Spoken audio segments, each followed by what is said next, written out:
Ladies and gentlemen, welcome to the show. I'm your host, Jamie Silva, and I hope you're ready to hear another useful word get pleasantly explained, because this is the Word of the Day podcast, and that is what we do here.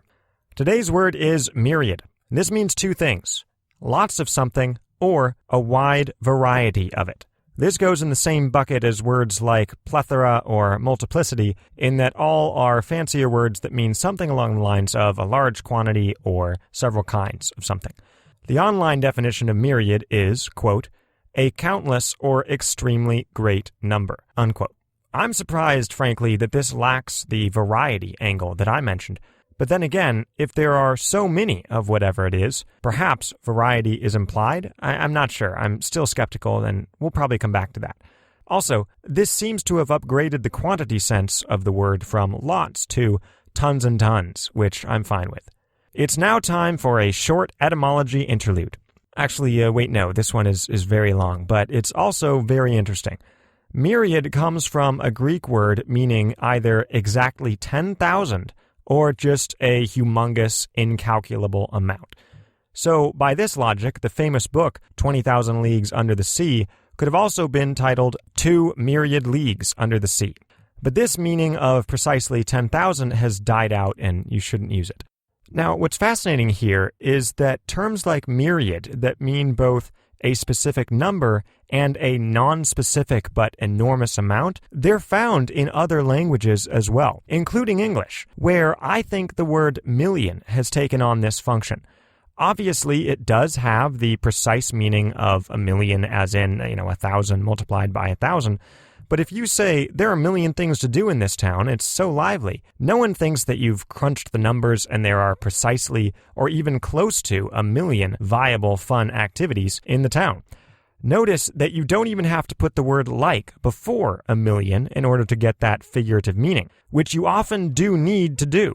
For example, if you say that there are like 20 great restaurants on your street, that just means that there are several. But if you leave out the like and just say, there are 20 great restaurants on my street, that implies that you did actually count them and there are precisely 20. So again, million has this non-literal like built right in, the figurative sense is already there, and it just means a whole lot in the same fashion as myriad. Come to think of it, when Jay-Z laments the large quantity of problems that he's got these days, he cites the number 99. Which, while, thankfully, and as he points out, is not so high as it could be, it still sounds pretty serious.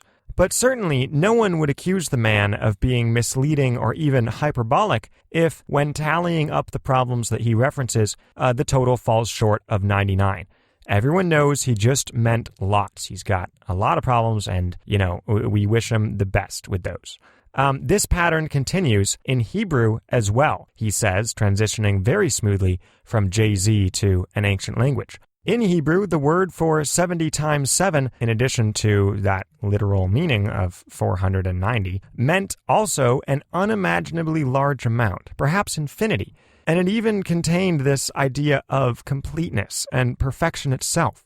So this goes way beyond the mere numbers into, metaphysics and theology, which I will not comment on more than this because this is merely a language podcast and that is well outside my forte.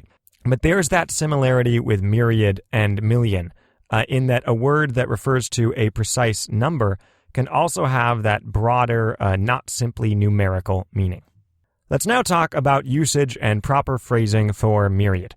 As noted already, you can say myriad where you would say lots, but unlike how you have to say lots of something with the of right in there, you don't have to say myriad of. The of is implied in the word myriad itself. It's baked right in. However, there are some old-timey authors like Thoreau who did say myriad or myriads of. To quote, "Perhaps on that spring morning when Adam and Eve were driven out of Eden, Walden Pond was already in existence, and even then breaking up in a gentle spring rain accompanied with a mist and a southerly wind, and covered with myriads of ducks and geese." Unquote.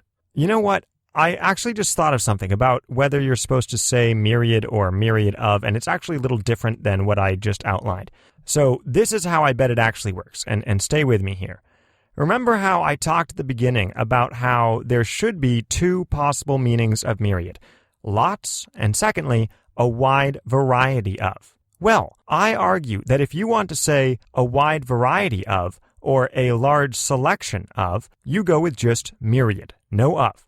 So there are myriad flowers in the garden, there are myriad pastries in the break room, so pick your favorite. There are myriad smoothie options to choose from at Jamba Juice. In all of these settings, the emphasis is on the diversity of options and possibilities before you. Conversely, if you want to say myriad as in lots of and not variety, then and only then do you say a myriad of, or what's just the same, myriads of. And that's what Thoreau is probably doing in the quote we just read. He's saying that there's a whole bunch of ducks and geese by Walden Pond, hence there are myriads of them. As far as we know, there is only one species of each waterfowl, and he's emphasizing the quantity and not the variety. Here is a different example from the great book Anne of Green Gables. Quote, "The sun was coming up at the window, warm and bright. The orchard on the slope below the house was in a bridal flush of pinky-white bloom, hummed over by a myriad of bees." Unquote. Now, obviously, these bees are all the same. There's not a variety of bees, any different types of bees, just huge swarms of them, all the same. Hence, a myriad of bees. Here is a compare and contrast a couple of examples from the world of aphorisms. First, folks often say there are many ways to skin a cat, which has the much less dark figurative meaning of basically there are many ways to solve a problem. The emphasis here is on the variety of approaches available to solving that problem, and hence you would say there are myriad ways to skin a cat, no of. On the other hand, consider the saying, many hands make light work, meaning the more people are working on something, the faster it should go and the easier it should be for each person helping. In this case, you're not talking about the variety of hands or people involved.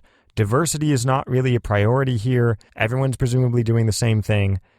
Rather, this is about how many hands there are helping. The more, the merrier. So in this case, you have to go with of. A myriad of hands make light work, or myriads of hands. Okay, I think, or at least I hope we're good here. And mind you, I don't like to go into the weeds on these words because the more there is for you to remember about how to use them, the harder it is to actually do so in ordinary conversation or writing, which is a priority of this program. But hey, in this case, the alternative to not knowing the nuances is using the word incorrectly and having your myriads of friends turn on you with myriad complaints about your linguistic sloppiness, and I just don't want that to happen to you. So let's close out with some examples. Example number 1. Beset by myriad anxieties, such as the fact that her coloring book was missing, zucchini was probably on the menu for dinner, and her parents were refusing to acquire a pony, Stella determined that it was impossible to take a nap as she had been instructed. Example number 2. The myriad ice cream flavors made it impossible for Bobby to make a decision confidently. What if he picked butterscotch, but it turned out cherry was better? Bobby regretted begging to pick out his own cone. Both of these examples, you'll notice, were the variety sense, so we just said myriad, no of. Let's switch over to the lots sense with example number 3. Myriads of angry protesters carrying Instapicket signs greeted Congressman Tompkins as he left his press conference, in which he had just announced that he would resign, effective immediately, out of shame and regret for having lost both the main and the spare keys to the House of Representatives, thus delaying essential congressional business while everyone waited for a locksmith. Example number 4. Allison's trip to the lake went from fun to euphoric when she found the shore strewn with myriads of perfect skipping stones. All right, that is it for the program today. I would like to thank you, the listeners out there, the myriads of listeners who tune into this show. I hope you enjoyed it, and I hope you stick with us as we explore myriad fascinating new words in the episodes to come. There are several different options, dare I say, myriad options, for you to get in touch with the show if you like. We've got a Facebook page. We've got an email address, wotdpodcast@gmail.com. So do send us a missive if you are so inclined. This has been the Word of the Day podcast. I'm Jamie Silva.